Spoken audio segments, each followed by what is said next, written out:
গতকাল রবিবার কক্সবাজারে 3 দিনব্যাপী এক কর্মশালায় অ্যাটর্নি জেনারেল মোহাম্মদ আসাদুজ্জামান এক চাঞ্চল্যকর মন্তব্য করেছেন। বর্তমান অন্তর্বর্তী সরকার ক্ষমতায় আসার পর দেশে একটিও গুমের ঘটনা ঘটেনি। একই সঙ্গে গত 9 মাসে পুলিশের বিরুদ্ধে একটিও মিথ্যা মামলা দায়েরের অভিযোগ ওঠেনি বলেও দাবি করেন তিনি। কক্সবাজার শহরের একটি হোটেলে অনুষ্ঠিত পাবলিক ইন্টারেস্ট লিটিগেশন পর্যালোচনা কর্মশালার সমাপনী অনুষ্ঠানে এসব কথা বলেন অ্যাটর্নি জেনারেল।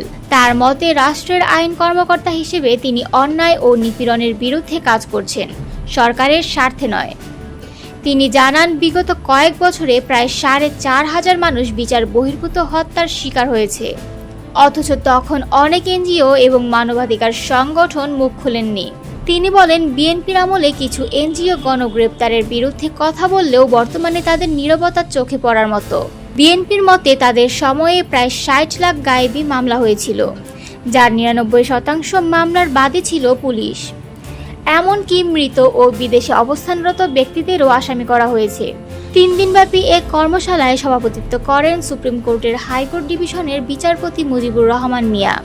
উপস্থিত ছিলেন বিচারপতি আইনুন নাহার সিদ্দিকা, বেলার ভারপ্রাপ্ত প্রধান নির্বাহী তাসলিমা ইসলাম এবং ALRDর নির্বাহী পরিচালক শামসুল হুদা।